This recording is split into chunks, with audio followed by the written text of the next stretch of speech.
Madame, Monsieur, bonsoir. Bienvenue sur Gabon News.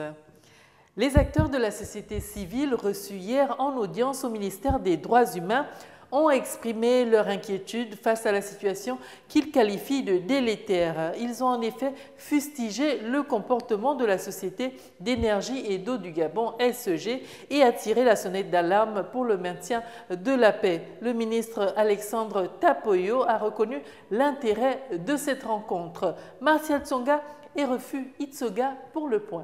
Le ministre des Droits humains, de l'égalité des chances des Gabonais de l'étranger a religieusement écouté certains acteurs de la société civile gabonaise sur les menaces qui planent sur la quiétude des citoyens. Reconnaissant la réalité exposée par ses hôtes, le patron des droits humains ne va pas du dos de la cuillère. Combien de fois n'avions-nous pas fait des sorties pour dénoncer un certain nombre de faits?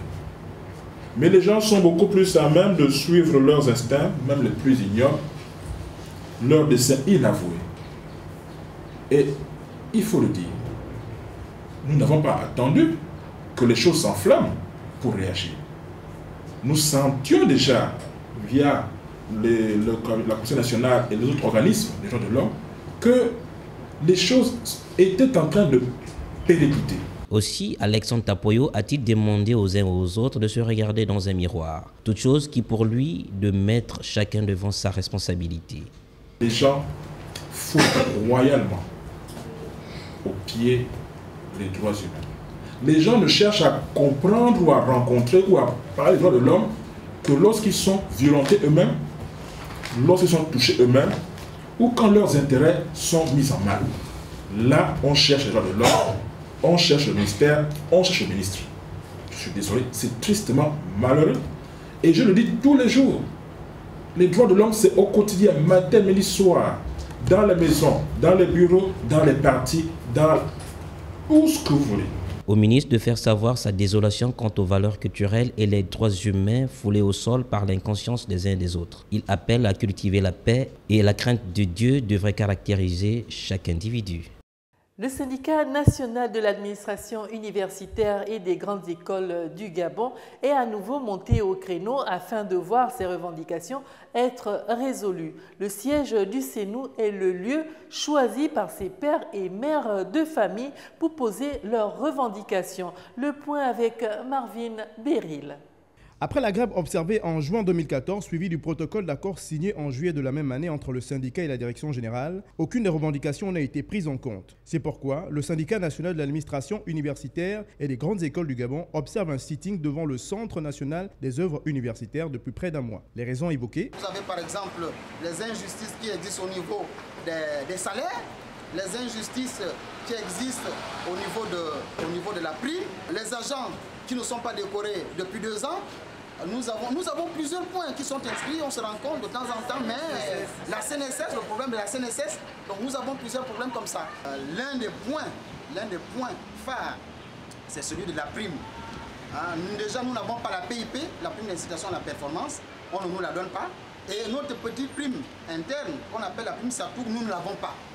Donc tout le mois de décembre est terminé, nous sommes en janvier, nous n'avons rien. C'est la raison pour laquelle vous voyez nos mamans, tous les agents du CENU qui sont là. Donc nous sommes en train de pleurer, nous pleurons notre prime. Si le sitting ne donne pas les résultats attendus, le syndicat envisage monter d'un cran et rencontrer le ministre de tutelle. Ce que nous envisageons faire, c'est que dans les jours qui vont suivre, nous allons nous diriger aux côtés du ministère de l'Enseignement supérieur pour voir dans quelle mesure on peut, n'est-ce pas, rencontrer monsieur le ministre parce que c'est lui la tutelle.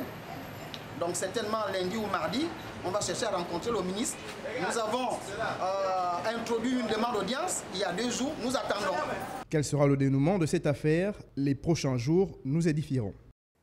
Il y a quelques mois, partait en fumée le marché de Petit Paris. C'est donc afin de reconstruire cette partie du marché consumée par les flammes que les commerçants de ce marché ont réuni des fonds qui vont permettre à chaque commerçant de reconstruire entièrement son box et reprendre ainsi son activité. On retrouve encore une fois Marvin Beryl. Plusieurs mois après l'incendie qui avait embrasé une partie, le marché de Petit Paris renaît de ses cendres tel un phénix malgré les difficultés financières que connaissent ses commerçants à la suite de ce drame. On peut y voir nombreux d'entre eux qui peu à peu reconstruisent les box à leurs propres frais après s'être cotisés. Nous avons tenté de savoir comment ils s'y prennent, mais personne n'a voulu s'exprimer à visage découvert. Oui, ici là seulement, depuis que c'est brûlé là, on nous a dit après, 2 mois après, on n'a qu'à cotiser, ils vont ramasser. On a cotisé, ils vont ramasser. Après, ils nous ont tracé les places. Après, nous-mêmes, vous débrouillez à Mélangar. On a cotisé à Mélangar. Chaque personne a monté, chaque personne sa place. Maintenant, nous-mêmes, on est là maintenant à arranger notre place à notre niveau. Hangar, on te monte ton coin. Si vous êtes dans la même coin, vous cotisez à un gros hangar. Voilà tous les commerçants qui sont déjà là. Oui. Ça aussi, il y a 100 personnes dans le coin là. Si vous voulez faire un grand hangar ici, là, les 100 personnes doivent cotiser. D'accord. Vous amenez les menuisiers, mais les grands hangars. C'est comme ça ici. Après ça, on te monte ton place. Après ton place qui est là maintenant, tu connais ton place, où tu te trouves, ton place. Là, tu appelles les menuisiers et les maçons, ils arrangent les sols, tout. C'est comme ça. Vivement que ces travaux arrivent rapidement à leur terme afin que ces nombreux pères de famille puissent à nouveau exercer leur commerce en toute quiétude pour subvenir à leurs besoins. Et pour finir ce journal, nous parlons de la Banque gabonaise de développement où le travail a repris comme annoncé dans un communiqué de presse. Après plus de 48 heures de négociations avec le ministre de tutelle, les employés de cette institution bancaire ont regagné le chemin du travail ce jeudi 15 janvier dès 7h30. Suivons ce reportage de Kenny Ongouri. Après le mouvement de grève observé depuis le début de la semaine à la direction générale de la Banque gabonaise de développement, l'heure est à la reprise du travail. Après la suspension de ce mouvement de grève qui a duré 48 heures, la réunion entre les délégués, la direction et le ministère de tutelle est venue aplanir un climat délétère qui se dessinait avec en prime un plan social vomi par l'ensemble des agents. Nous avons suspendu la grève après moult tractations. Nous avons été reçus d'abord en premier par la tutelle, ensuite par le ministre du Travail. C'est plus le ministre du Travail qui a pu résoudre notre problème, ça veut dire nos revendications. Il était question d'un plan social. Le ministre du Travail nous a rassuré qu'il n'en est pas question. Dans les bureaux, ils sont tous là, ou presque. L'espoir de voir une BGD rénovée est de mise. Mais la Commission bancaire d'Afrique centrale doit avant tout superviser les travaux visant à recadrer certaines irrégularités. La COBAC va être dans nos murs dans quelques jours.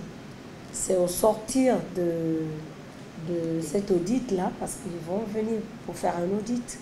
Au sortir de cet audit, ils vont déceler véritablement les maux qui vivent là-bas.